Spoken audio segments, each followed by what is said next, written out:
This Bear With Us video production includes a radio podcast that was recorded and produced by Michael Howie of the Association for the Protection of Fur-Bearing Animals. This is the Defender Radio News Brief. I'm Michael Howie, and this is Defender Radio, the podcast for wildlife advocates and animal lovers. Bears. In British Columbia, they're starting to wander about, and across the rest of the country, they're waiting out the final days of winter before venturing into the world. The best person to talk to about bears is a man who spends his time rehabilitating them, teaching others to coexist with them, and kind of looking like one when his hair gets a little more scruffy. Mike McIntosh of Bear With Us. We connected and talked spring bear adventures, attractants in the feeding of bears, and why rehabilitation of bears anywhere in Canada can be successful. This is a brief edit of our interview. The full version will be available later this week at thefurbears.com, in the iTunes Store, or anywhere you listen to podcasts. Now, I don't know a whole lot about bears, but I often hear that they're ravishly hungry when they first wander out of the den after winter. When bears first come out of the den, they are not ravishly hungry like often is shared or read or talked about on the radio. That's totally not true.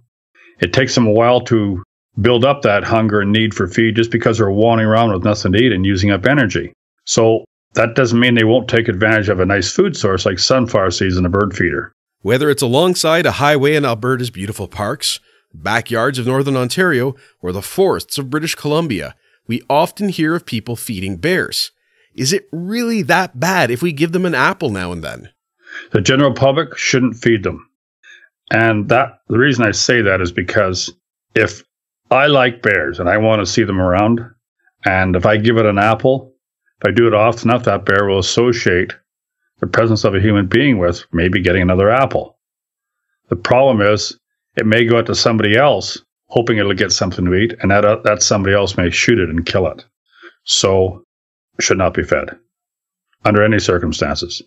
They're quite capable of finding their own food sources. They're an omnivore. They eat many different types of food. And because of that, they eat grass and leaves and anything else in between. So they do not need to be fed by people. And unfortunately, when they are, they eventually end up dead.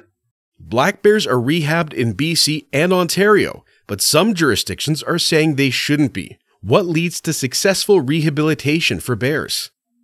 Well, okay, so one thing that works in the favor is the animal itself. And largely it's because it's an omnivore. There's many food sources that will keep a bear happily content and nutritionally satisfied. So they're intelligent animals, very intelligent. They're intelligent rivals out of the great apes. And because they're intelligent and remember and are inquisitive, they taste everything, they will survive well in the wild because there's food almost everywhere they walk. The primary concern about rehabilitating bears is to not get them used to people in general, like conditioned to human activity. So a lot of people, a lot of voices, commotion, strange people that come around, that can cause these bears to become kind of complacent. And that doesn't risk people in the future, it risks the bear's life. So that's why at Bear With Us, we don't have visitors of any kind.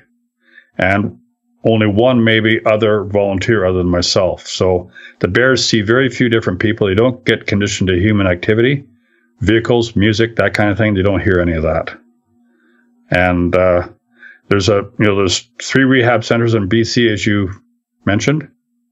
There's one that just opened up in Manitoba, which formerly hasn't been rehabilitating bears, and it's going to happen in Alberta soon, as far as we know.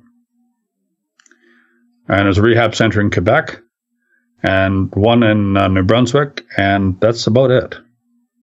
Learn more about living with bears at bearwithus.org. You'll also hear more from Mike McIntosh later this week by subscribing to the show on iTunes or anywhere you listen to podcasts. Until next time, this is Michael Howie for Defender Radio,